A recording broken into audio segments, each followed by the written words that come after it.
ایک بلبل تھا جو چہک رہا تھا، نغمہ سنج تھا، اڑ گیا خاموش ہو گیا۔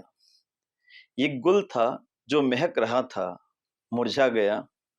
ایک سورج تھا عالم کو منور کر رہا تھا، غروب ہو گیا۔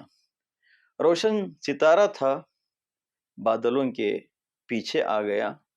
ایک چراغ تھا، گل ہو گیا۔ ہاں ہاں، امیر شریعت حضرت مولانا صغیر احمد خان صاحب رشادی علیہ رحمہ کا وصال اور دنیا سے پردہ کر جانا رحلت ہمارے لیے اور ملت کے لیے عظیم خسارہ ہے، نقصان کا باعث ہے۔ اللہ تعالیٰ سے دعا ہے کہ اللہ تعالیٰ اس خلا کو پر فرمائے۔ بارے دنیا میں رہو غم زدہ یا شاد رہو، ایسا کچھ کر کے چلو یہاں کے بہت یاد رہو۔ ایسا کچھ کر کے چلو یہاں کے بہت یاد رہو۔ امیر شریعت علیہ رحمہ ایسا کچھ کر گئے ہیں جو ہماری یادوں کے گلدستہ میں ہمیشہ تازہ رہیں گے، مہکتے رہیں گے۔ آپ کی علم کی خوشبو ہر جگہ پھیلی رہے گی، جس سے ہم نشاط و فرحت و مسرت و طمانینت حاصل کرتے رہیں گے۔ آپ دارالعلوم سبیل الرشاد سے ایک طویل عرصے سے وابستہ رہے۔ آپ کے تعلیمی سفر کا آغاز بھی آپ نے یہیں سے کیا اور فراغت کے بعد درس و تدریس سے وابستہ رہے۔ آپ استاد بنے، مدرس بنے، معلم بنے اور اس حیثیت سے آپ نے جو کارنامے انجام دیے ہیں، اس سے آپ کے شاگرد تمام ریاست ہی میں نہیں بلکہ پورے ہندوستان میں اور بیرون ممالک میں بھی پھیلے ہوئے ہیں۔ آپ کے علم سے فیض یاب ہو کر آپ بھی چراغ سے چراغ روشن کرنے کا کام کر رہے ہیں۔ امیر شریعت دوم کے دنیا سے پردہ کر جانے کے بعد جو منصب تھا محتمم دارالعلوم سبیل الرشاد کا، اس منصب پر بھی آپ کو فائز کیا گیا اور ساتھ ساتھ امیر شریعت کرناٹک کے اونچے عہدے پر بھی آپ کو فائز کیا گیا۔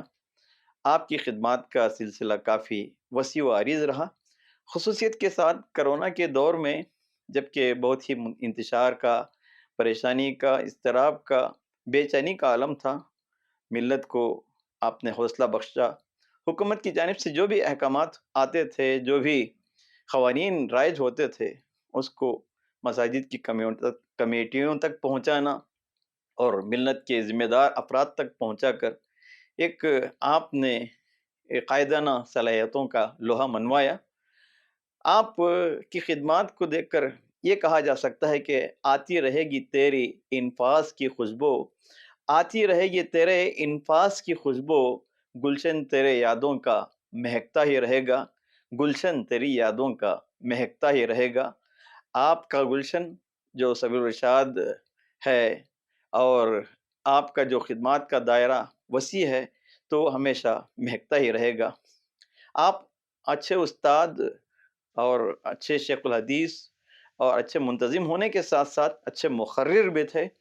آپ کی تقریری صلاحیتوں سے بھی ایک زمانہ فیض یاب ہوتا رہا ہے۔ آپ کا وصال ہمارے لیے بھی اور ملت کے لیے بھی ایک خلا کا باعث بن گیا ہے، اس کا پر ہونا بہت مشکل ہے۔